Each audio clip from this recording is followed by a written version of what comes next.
Voilà un demi-siècle que ces bâtiments, bien connus des personnes qui entrent dans Soignies par la chaussée du Reux, abritent l'école spécialisée fondamentale La Source. C'est une école d'enseignement spécialisée fondamentale, donc qui s'occupe des enfants en difficulté. Et on a démarré l'école en 1968, en même temps que l'enseignement spécialisé. Donc l'école fête ses 50 ans en même temps que l'enseignement spécialisé. Ces 15 dernières années, la population scolaire prise en charge par La Source est passée de 115 à 230 élèves. Des enfants qui peuvent présenter différents types de difficultés. Des enfants qui ont des difficultés au niveau de déficience mentale modérée, sévère, des troubles du comportement, des troubles de tous les dyscalculiques, dysgraphiques. On rassure ces enfants d'abord, on doit les réconcilier avec l'école pour les aider à progresser au mieux dans leur vie et pour se construire en tant qu'homme et en tant que femme aussi.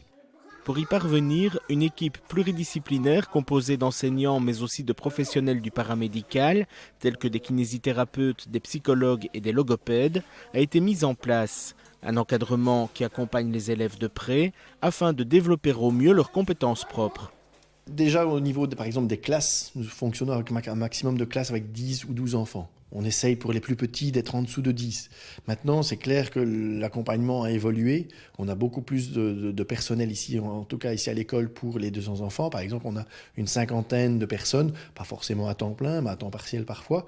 Et c'est clair qu'on a évolué aussi dans le temps. Donc ici au niveau de l'école, on a créé il y a une vingtaine d'années une classe de langage pour des enfants aphasiques, dysphasiques. Il y a une dizaine d'années, on a créé des classes Teach, donc pour des enfants qui ont des troubles autistiques. Aussi, une belle expérience depuis 10 ans. Depuis 10 ans, nous faisons de l'intégration. Donc, l'intégration, en fait, a été créée il y a une vingtaine d'années pour réintégrer des enfants d'enseignement spécialisé dans l'enseignement ordinaire. Pour ses 50 ans, l'école profite d'une cure de jouvence. Des travaux, étalés sur 10 ans, viennent de se terminer et ont permis de rénover ce bâtiment. Toiture, châssis, chaudière, escalier ou encore couloirs et classes, autant d'investissements propices au confort des enseignants et des élèves.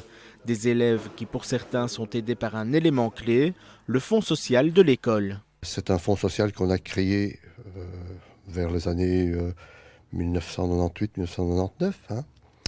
Et c'est M. Guilhem Arbet, qui à ce moment-là était président du pouvoir organisateur, qui avait remarqué que, bien sûr, certains enfants, et assez bien d'enfants, n'avaient pas les moyens même de se payer un bassin de natation ou d'autres activités. Donc il s'est dit non, il faut faire quelque chose. Souper aux chandelles, courses, brocantes sont ainsi organisées de manière récurrente pour alimenter le fonds et notamment financer des projets de classe. La Source compte bien fêter son 50e anniversaire, mais l'école a déjà le regard porté vers les nombreux défis qui l'attendent. C'est clair que l'enseignement spécialisé coûte plus cher que l'enseignement ordinaire, et donc il y a des perspectives de suppression de certains types d'enseignement, donc le type 8, donc pour les enfants 10, tous les dyslexiques, dyscalculiques, dysgraphiques, qui seront moins vite orientés dans l'enseignement spécialisé.